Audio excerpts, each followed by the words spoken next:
Le président ukrainien, vous le voyez, se trouve devant les parlementaires français en virtuel, évidemment, une intervention vidéo que vous allez pouvoir suivre en direct sur notre antenne dans quelques instants.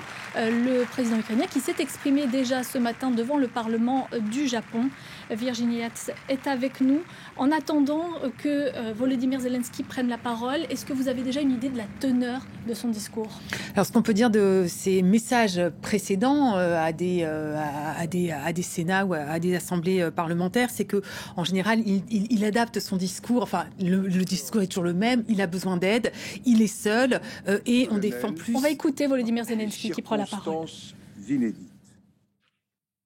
Pour la première fois de notre histoire parlementaire, nous accueillons le président d'un pays en guerre, d'un pays à la capitale assiégée, sur lequel les frappes redoublent d'intensité en ce moment même. Car l'inadmissible est en train de se produire, la guerre en Europe, aux portes de l'Union européenne, la guerre en Ukraine.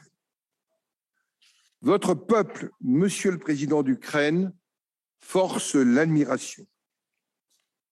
Alors qu'il est la cible d'une agression que rien ne peut justifier, alors qu'il est la victime d'un appétit de conquête territoriale qui fait voler en éclats toutes les règles de la communauté internationale, alors qu'il est la proie de la folie meurtrière des autorités russes, le peuple ukrainien se bat. Les Ukrainiens, civils et militaires, résistent jusqu'à l'héroïsme pour défendre la souveraineté de leur pays et leur liberté aux yeux de l'Europe et du monde. Je souhaiterais, mes chers collègues parlementaires, avec les membres du Conseil de Paris, que je salue et qui nous écoutent, que nous nous levions et applaudissions afin de rendre hommage au courage du peuple ukrainien et de vous-même, Monsieur le Président.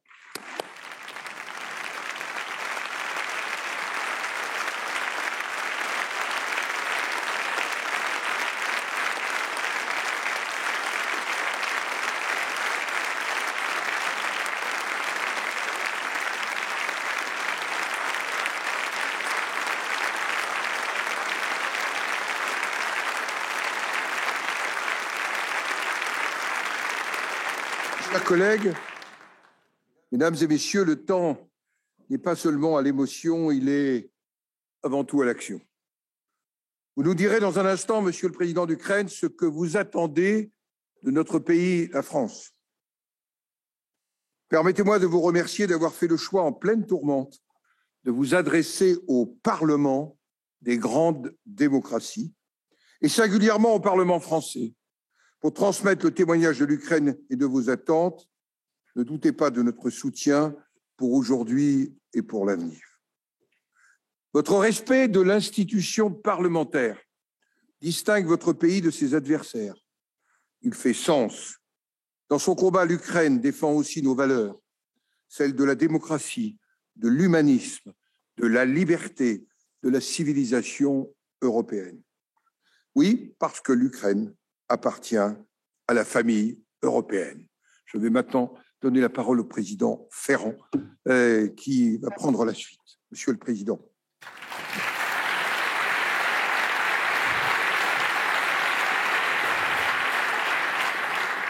Monsieur le Président de l'Ukraine, Monsieur le Président du Sénat, Mesdames et Messieurs les députés et sénateurs, Mesdames et Messieurs les représentants du corps diplomatique, c'est un honneur pour nous de vous accueillir au sein de l'Assemblée nationale.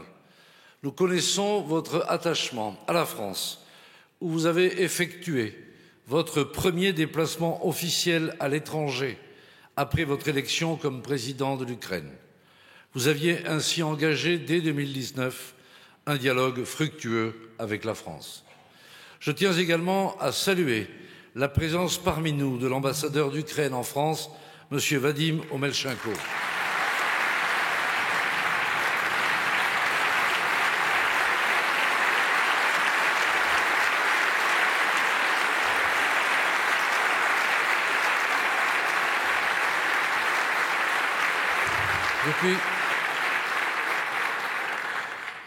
Depuis maintenant près d'un mois de guerre, les Ukrainiens se battent et résistent de façon héroïque à l'agression militaire russe. Soyez sûr, Monsieur le Président, de la solidarité et de l'entière mobilisation de la représentation nationale. Nous continuerons de veiller à ce que tout soit mis en œuvre pour vous porter assistance, qu'il s'agisse de l'adoption de mesures restrictives à l'encontre de l'agresseur ou de la fourniture d'un soutien humanitaire aux Ukrainiens comme aux réfugiés. Nous avons tous vu ces images choquantes, bouleversantes, de villes ukrainiennes bombardées et assiégées. La France condamne ces actes et ces bombardements indiscriminés, visant les populations civiles. Cela doit s'arrêter immédiatement et nous appelons la Russie à se conformer au droit international humanitaire. Dans ces circonstances tragiques, le peuple ukrainien fait preuve d'une résistance admirable. Je tiens à saluer son courage et celui des autorités ukrainiennes. Sachez que nous demeurons à vos côtés. Monsieur le Président de l'Ukraine, vous avez la parole.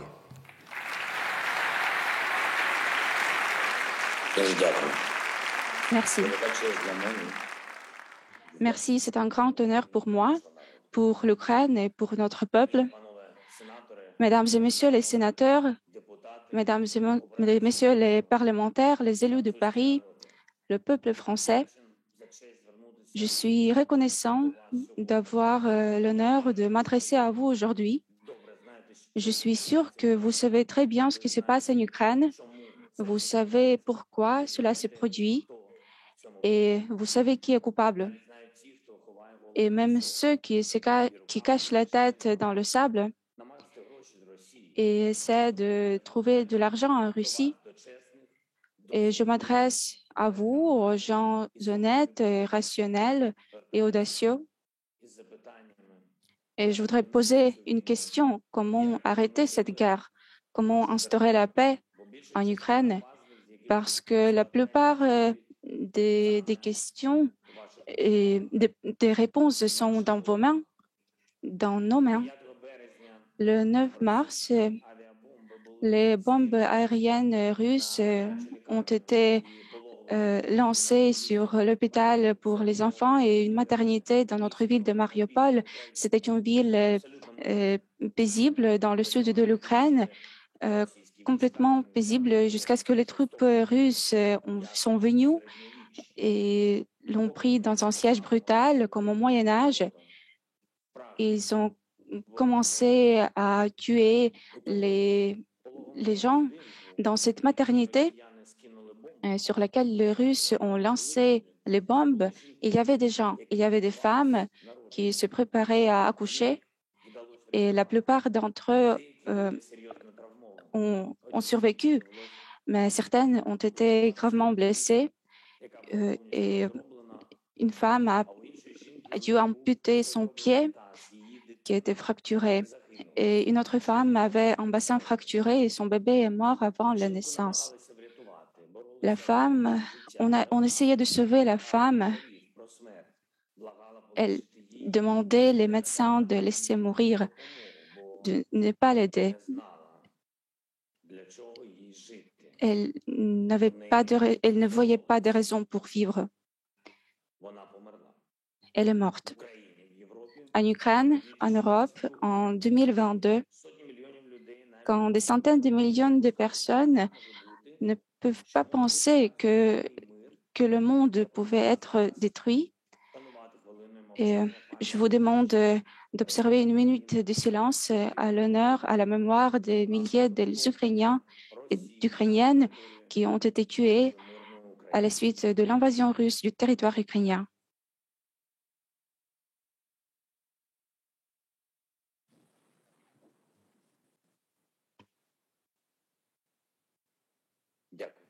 Merci. Après les semaines d'invasion russe, Mariupol et d'autres villes ukrainiennes frappées par l'occupant rappellent les ruines de Verdun, comme sur les photos de la Première Guerre mondiale que chacun et chacune a vu. L'armée russe ne distingue pas les objets qu'ils ciblent, ils détruisent tout. Les quartiers résidentiels, les hôpitaux, les écoles, les universités, tout. Ils brûlent les entrepôts de nourriture et de médicaments. Ils brûlent tout. Il ne prend pas en compte les concepts de crimes de guerre ou les obligations sous les conventions. Ils ont apporté la terreur sur le sol ukrainien et chacun de vous en est conscient. Vous avez toutes les informations, tout est disponible, tous les faits sur les femmes violées par les militaires russes dans les zones temporairement occupées, sur les réfugiés qu'ils tuent sur les routes, sur les journalistes qu'ils tuent, sachant exactement que ce sont des journalistes, sur les anciens qui ont survécu l'Holocauste et sont maintenant obligés de fuir dans les abris anti-bombes des frappes russes. L'Europe n'a pas vu, depuis 80 ans, l'Europe n'a pas vu ce qui se passe en Ukraine. Il y a des gens désespérés qui supplient de mourir. En 2019, quand je suis devenu président, il y avait déjà un format pour les négociations avec la Fédération de la Russie, c'était un format Normandie, le format de négociations qui devrait mettre fin à la guerre dans le Donbass, la guerre à l'est de l'Ukraine qui dure depuis 8 ans, malheureusement. Et 4 États ont participé au format Normandie, l'Ukraine, la Russie, l'Allemagne et la France.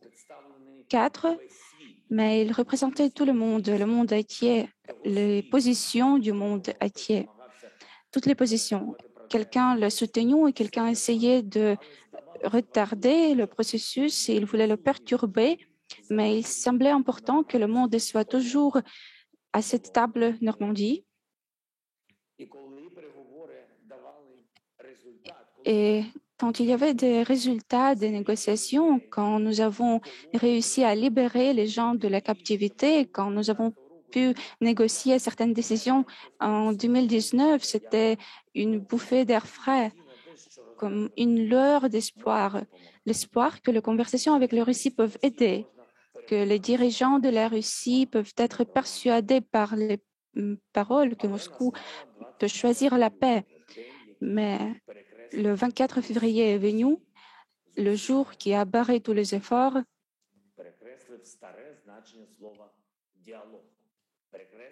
Et même le concept du mot dialogue, il a barré l'expérience européenne des relations avec la Russie et les décennies de l'histoire en Europe. Tout cela a été bombardé par les troupes russes, écrasé par l'artillerie russe et brûlé après les tirs de missiles russes. On n'a pas trouvé de vérité dans les bureaux et on est obligé de chercher la vérité sur le champ de bataille. Alors, qu'est-ce qui nous reste? Nos valeurs, l'unité et la détermination de défendre notre liberté commune pour Paris et pour Kiev, pour Berlin et Varsovie, pour Madrid et Rome, pour Bruxelles et Bratislava. Les bouffées d'air frais ne nous aideront pas. Et nous devons agir ensemble, faire la pression ensemble pour faire la Russie à chercher la paix. Mesdames et messieurs, le peuple français, le 24 février, le peuple ukrainien s'est uni et aujourd'hui, nous n'avons plus ni de représentants de droite, ni de représentants de gauche. Nous ne faisons pas attention à ce qui représente le pouvoir et la coalition et l'opposition. Et on pense de l'instauration de la paix pour protéger notre pays. Nous sommes reconnaissants à la France, que la France nous aide. Nous sommes très reconnaissants pour les efforts du président Macron qui a fait preuve d'un véritable leadership. Nous communiquons constamment avec lui. Nous coordonnons nos pas et les Ukrainiens voient que la France apprécie également la vérité et vous la protégez. Vous savez ce que c'est, la liberté, l'égalité, la fraternité. Et chaque parole est importante pour vous. Je le sens et les Ukrainiens le ressentent. Et nous attendons de la France, de votre leadership, que vous puissiez faire en sorte que la Russie cherche la paix pour mettre fin à cette guerre contre la liberté, contre l'égalité, contre la fraternité, contre tout ce qui a rendu l'Europe unie et libre et diverse. Nous attendons de la France, de votre leadership, la restauration de l'intégrité territoriale de l'Ukraine. On peut le faire ensemble.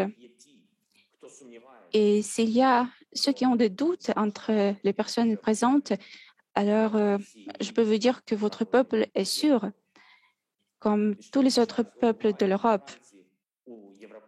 Et pendant la présidence française de l'Union européenne, une décision mûrie sera prise sur l'adhésion de l'Ukraine à l'Union européenne, une décision historique à un moment historique, comme cela a toujours été le cas dans l'histoire du peuple français.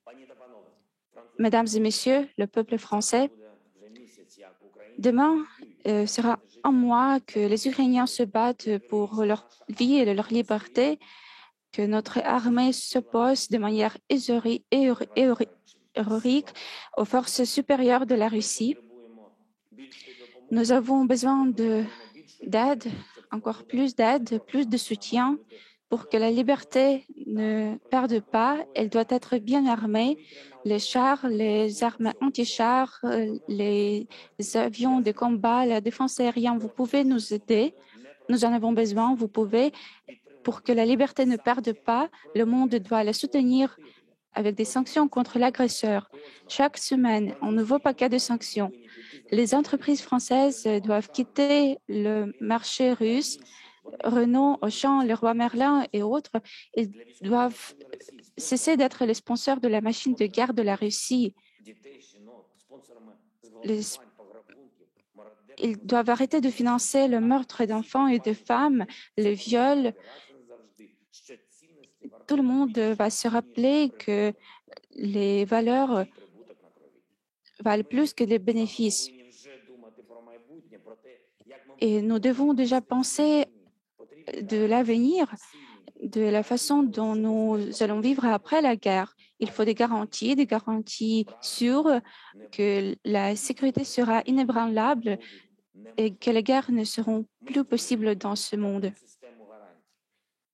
Nous créons ce système de garantie, un nouveau système de sécurité où la France aura un rôle de premier plan pour que personne ne devrait jamais implorer la mort, pour que les gens vivent leur vie et pour qu'on dise adieu, pas sous les bombes, pas en état de guerre, mais quand l'heure vient, avec la dignité, parce que nous devons vivre pour être respectés, pour qu'on te dise au revoir, comme la France a dit au revoir à Belmondo. Merci la France, gloire à l'Ukraine.